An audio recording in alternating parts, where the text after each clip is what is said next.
My name is Elaine Briere. I'm a documentary filmmaker and photographer from Canada.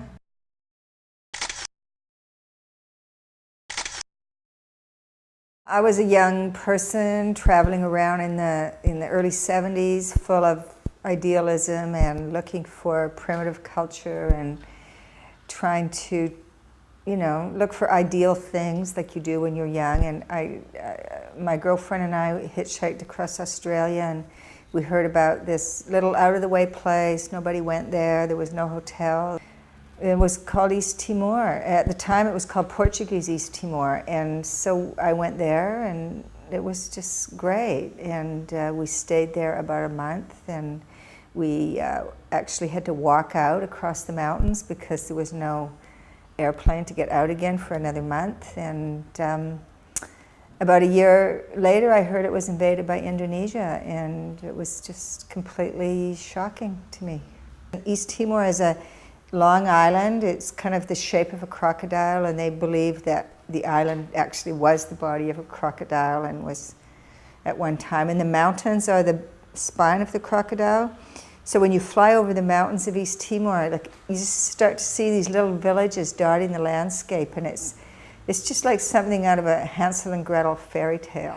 I took this photograph in the mountains when we were walking out of East Timor into West Timor, and this girl is about 12 years old, and she was hiking up the mountain, and I was coming down, so she didn't see me, and she was just sweating from carrying the corn. And it was one of those times that you don't know whether to take the picture or not, but I did, and it startled her, and she just kind of froze, and I know she was a bit frightened of me, and then she was okay after. She saw I meant no harm, but I just had a feeling like I got a great picture. This picture became a symbol, really internationally, for the suffering of the East Timorese people in that young girl's face, and that, so it's my most published photograph I've ever done, is that picture.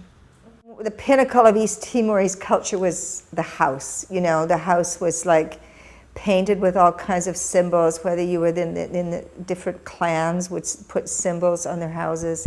And these houses were up on stilts, and they were quite famous for this, but there was very practical reasons for this, and one of them is to keep rodents out of the food supply, and another one is these people lived in the lowlands, and they had malaria in the lowlands, and not very many Timorese lived in the lowlands, actually, compared. Most of them lived in the mountains, but these people believed the spirit of the malaria lay low to the ground, and they would be better being high up, which was actually very true. It was better for their health to sleep up high than down low. And very few villages survived this Indonesian occupation. They burned almost all of them to the ground. Some 400 villages were like this, and I think 2 or 3 survived. That's all, yeah. When my girlfriend Nicola and I had been in East Timor just a few days, we got stranded on the beach one night, and the sun sets very quickly in the tropics, and we didn't realize this, so we couldn't find the path home, and a young girl took us to her village, and we stayed there overnight, and we ended up getting adopted by this village. And Fatima, the youngest daughter, was kind of our guide, and the rhythm of the village was like people wake up very early in the morning, do chores, and then at noon, after the noon meal, like everybody has the afternoon off until the evening, and so you can take a sleep, or you can go and do crafts, or you can go and chew betel nut or drink palm wine, or just people just took the whole afternoon off. And so I took this photograph of Fatima one of those dozy afternoons, and I just think she looks beautiful. And she was beautiful. She was the the darling of the marketplace. All the young men were courting her. The photograph of the man carrying the pig, I took this when I went back to East Timor in 2000. I was going up to Kellikai, and we had to walk part ways because of, I forget what happened, the truck broke down or something. And this man was walking along, and it had just been raining, actually. It was still raining a little bit. And this man was coming along the road carrying this pig, and it was just me and him. I mean, it was kind of a strange landscape. It was very quiet. There was nobody around, and I just indicated that I would like to take his picture, and he just didn't react. Like, he just stood there with this pig like that, and I just got this very poignant, sad feeling when I was taking the picture, and like, he wasn't really there in a way. He was grieving, I think, I think he had lost a lot of members of his family during the Indonesian occupation had just been over a year, and I think that you see people like this in East Timor that are kind of going around in a state of trauma. And I thought this man really represented the suffering of the Timorese in this 25-year occupation for me, and also the sweetness of the Timorese people. I found him a very sweet person, too.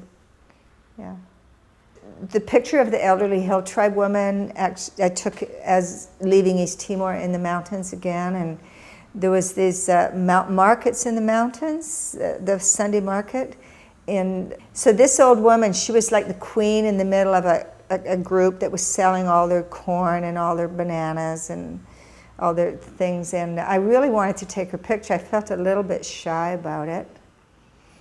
So I was looking at her, and she beckoned to me to come to her, and she gave me a banana. And then I was so close to her to get this banana that I only took one photo. Timorese old people live very old. Like, she was probably could have been near 100. It was very common for Timorese. It's one of the misconceptions we have about tribal societies. They die young, and I think it's because they do have a high infant mortality, but then they also, if they survive all this, they live to be, because the life is so healthy that people live. So when I was photographing the different families, and they were looking for little photographs of their loved ones, and there was a lot of tears, and there was a lot of, sad feelings, and I felt bad about that, but it had to, we had to look for the photos, and they didn't have a lot in the way of photographs of their loved ones, most people. And this one woman, she had 4 sons, and just a few days before the Australian troops came there, last of her 4 sons was killed. And this woman looked for these pictures. She didn't cry at all. When I took her photographs, she didn't cry, and she just was beyond tears. I mean, she's, and I keep a certain boundary with people when they're another culture in that, but just after I took this woman's photograph, we hugged for a while. It was very moving, yeah.